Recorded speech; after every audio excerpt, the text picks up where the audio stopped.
Hello, everyone. Welcome to StreamHorseTV. We are joined by Dr. Piper Klemm, professor at Clarkson University and publisher of The Plaid Horse, who's going to share with us what you need to know about business and bias in the horse industry, how to look out for your best interests, and how to really make your money work for you in whatever area of the equine community you're in. So Piper, welcome. We so appreciate you joining us. Thank you for having me, Natalie.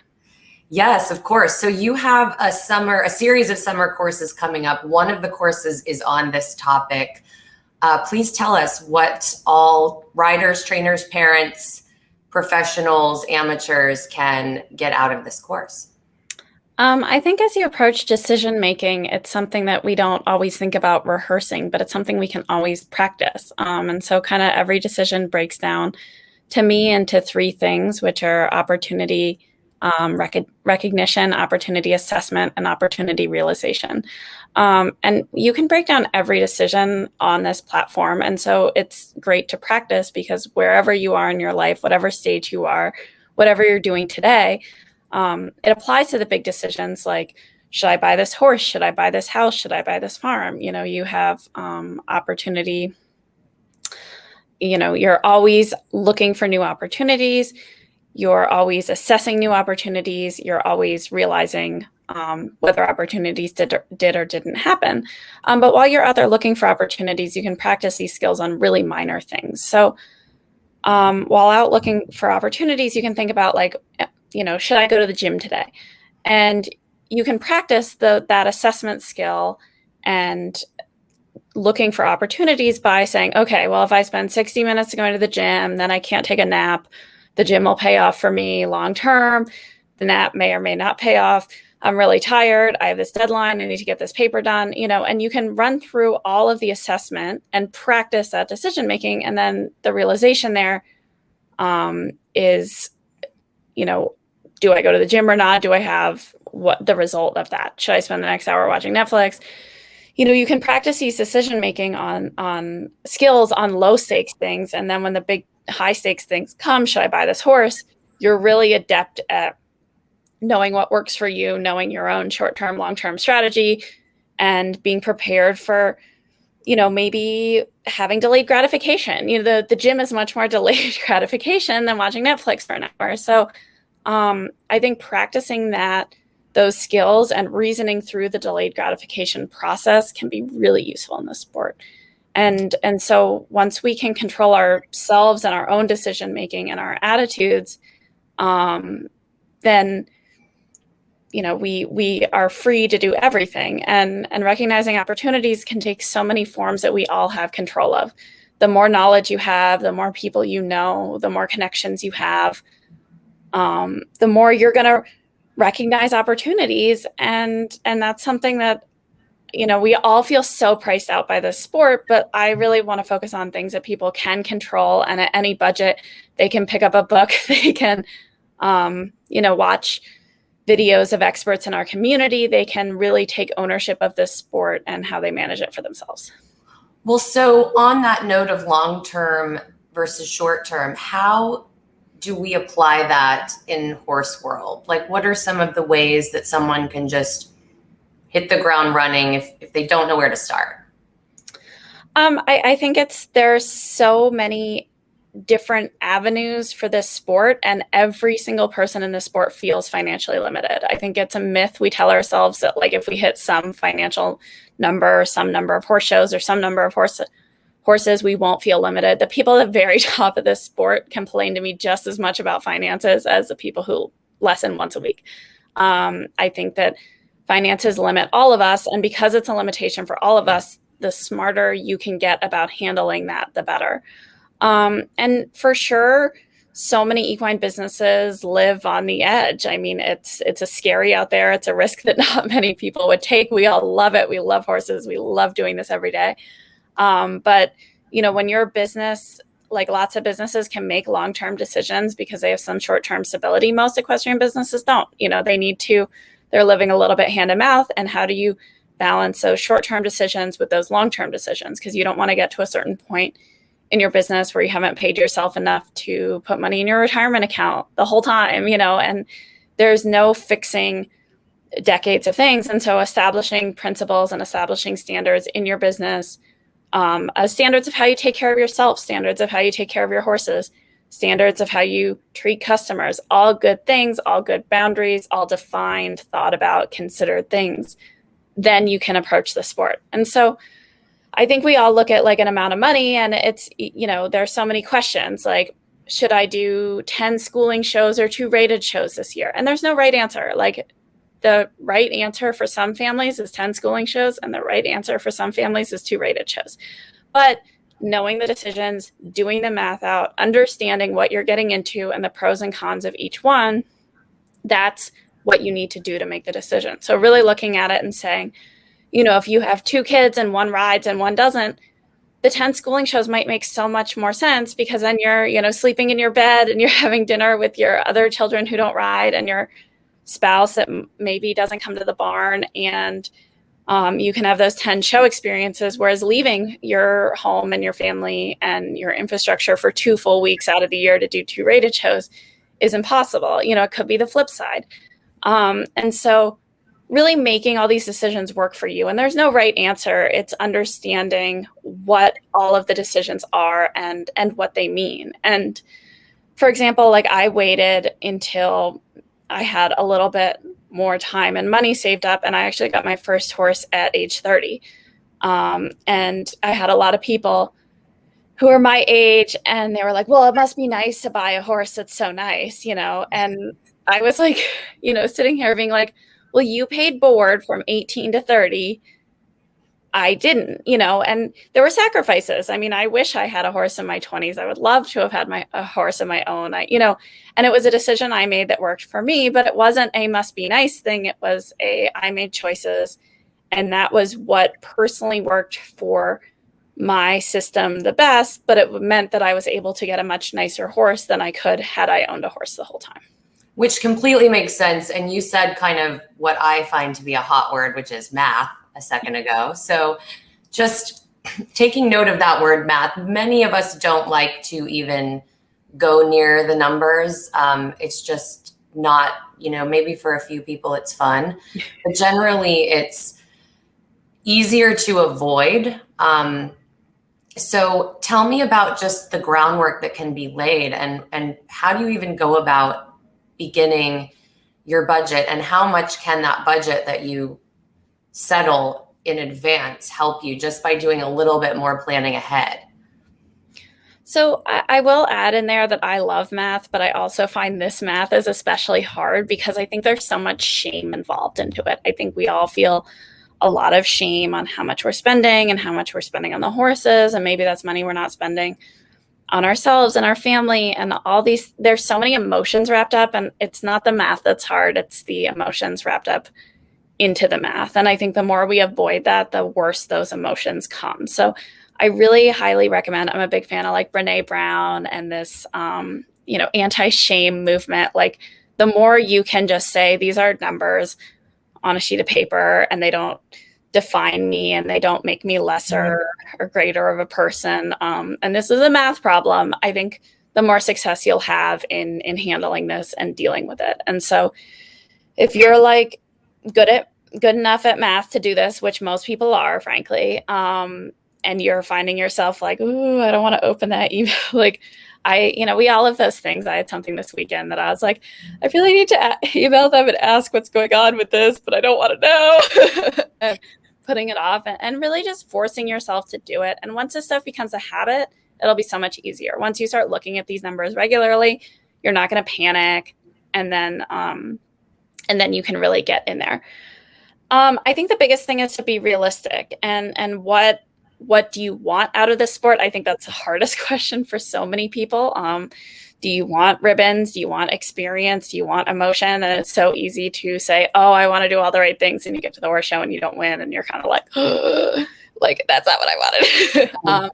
And so really just managing what you want to get out of this sport and starting from there. I would have a monthly budget, a weekly budget. You have to budget for things to go wrong. You know, fell off at a horse show in the fall, needed to buy a new helmet at that horse show, you know, stuff like that is always going to happen. And so being ready for that. And looking into the future of like kind of what's coming next. You know, I have a young horse that I don't really ride yet.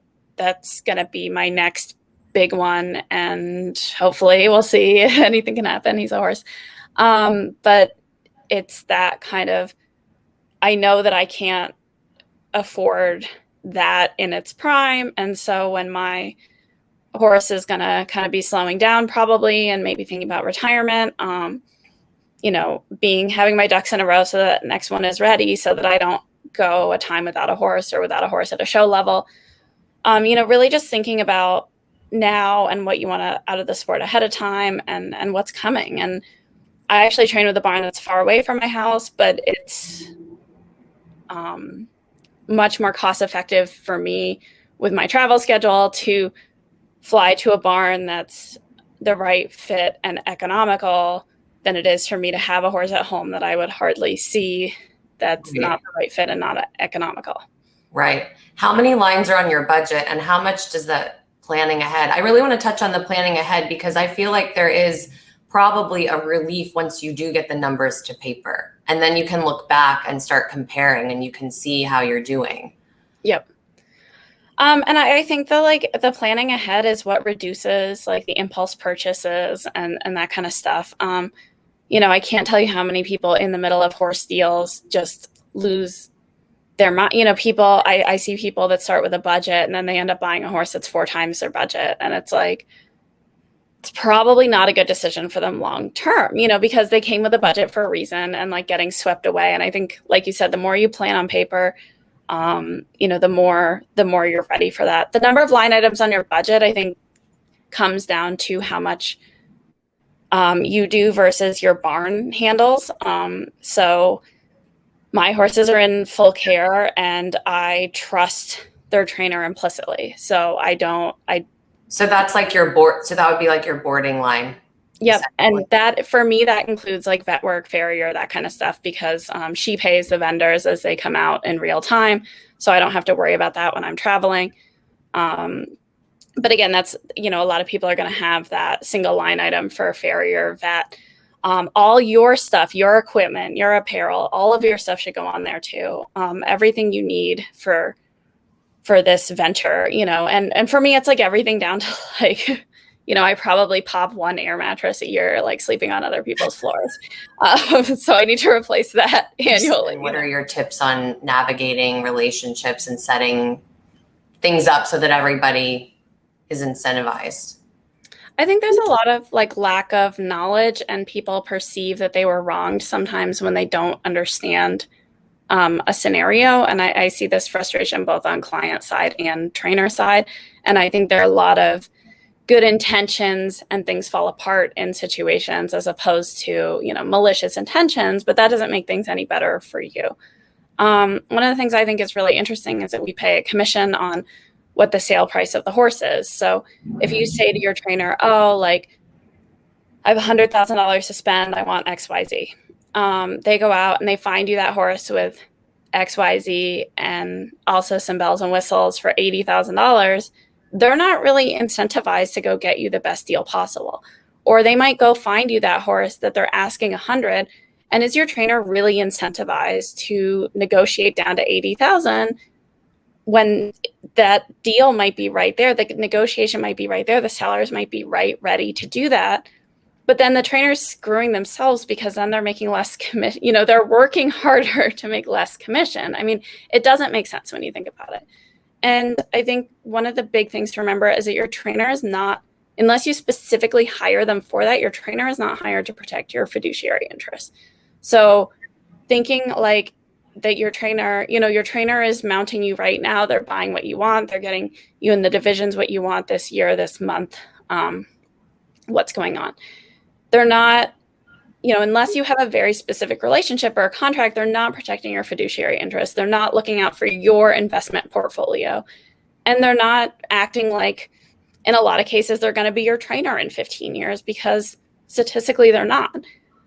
This is all something you can control. You can either hire your trainer to protect your fiduciary interests, have them be your portfolio manager in the industry. And in some relationships that works really well, and making sure those expectations are clear. and you have a lot going on, you can make a deal with your trainer that my budget is $100,000 and, you know, it's whatever, I'll pay you the commission on that, regardless of how inexpensive the horse is. And, you know, if you can if you can negotiate a better price, like I'll go to more horse shows or something like that. There's so many ways to go about this, but really looking at it from a financial perspective and what is your trainer's obligation to you, and what is their thing. And another side on commissions, like you are paying a commission for that trainer to try to make that horse work for as long as you are in their program. If you leave their program and they told you to buy that horse, the next trainer may or may not think it's a good horse. They may or may not try to make it work, and they were not paid to make it work. And the previous trainer isn't in the wrong because a new trainer can't make it work either. And so looking at what people actually owe you for what transactions, you know, every horse is a risk, everything can be a problem. But if you pay a trainer a commission and ride and train with them, part of that commission is the expectation that they will try their darndest to make that horse work in their program for you for what they sold it for. Does the element of the right horse for the right rider get lost in these scenarios?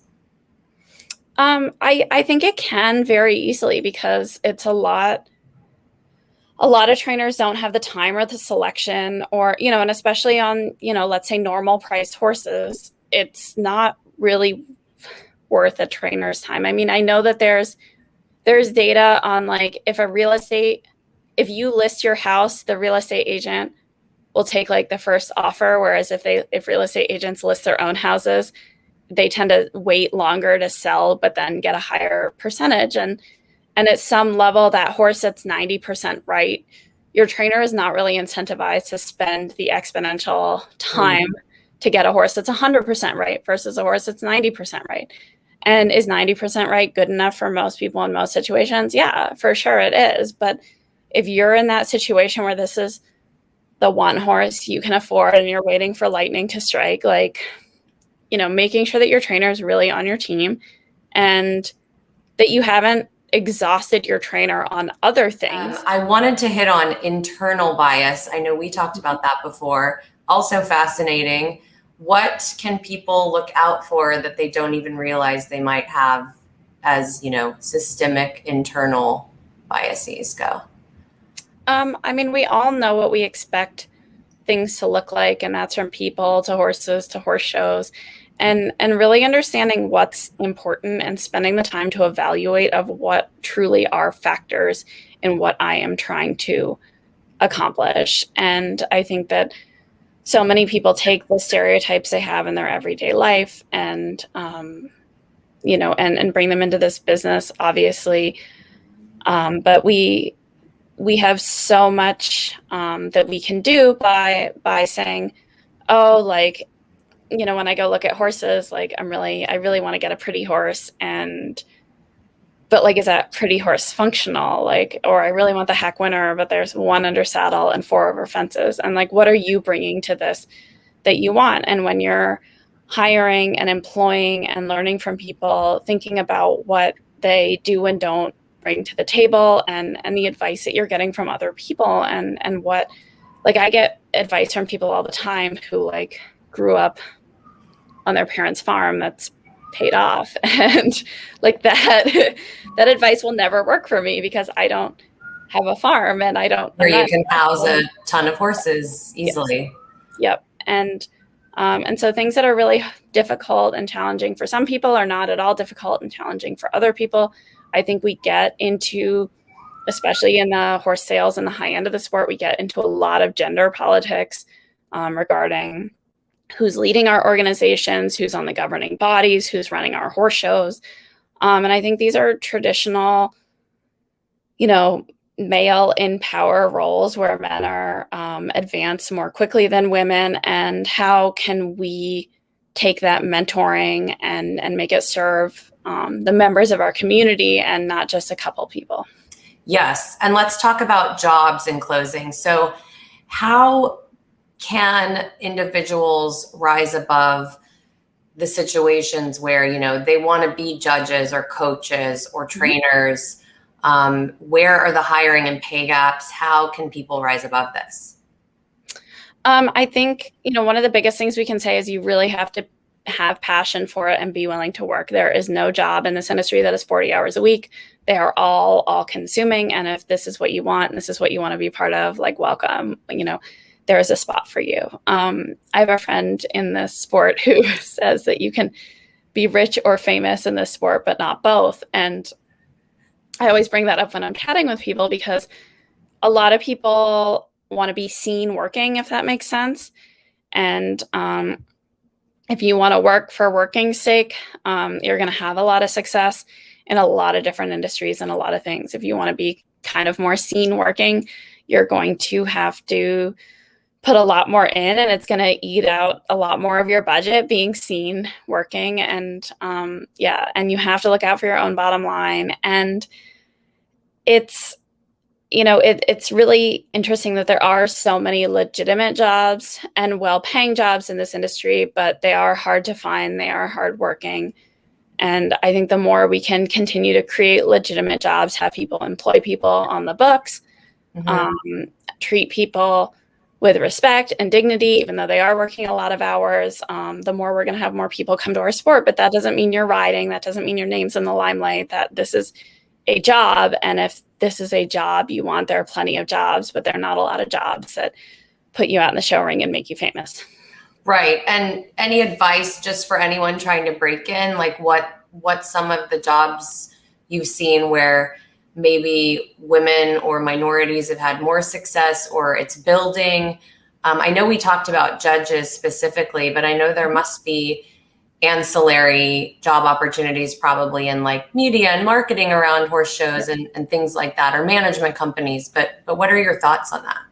There are so many companies and so many different branches. There's apparel. There's so many people working at the horse shows to make sure it goes on. There's vendors and sponsorship directors and liaisons through all sorts of things. I really encourage everyone to get out there and groom when they're young in their career and understand what goes into it and understand how it's done, because that's something everyone always needs grooms, whether it's for the week or for whatever. I mean, to me, it's just such a... Well, and grooming is how you meet people, right? Exactly. And it's a job stability thing. Like, I could go groom right now if I lost my job. And I say that to students all the time. I'm like, at some point in your 20s, you're going to get some attitude and get fired from something. It's fine. It happens to everyone.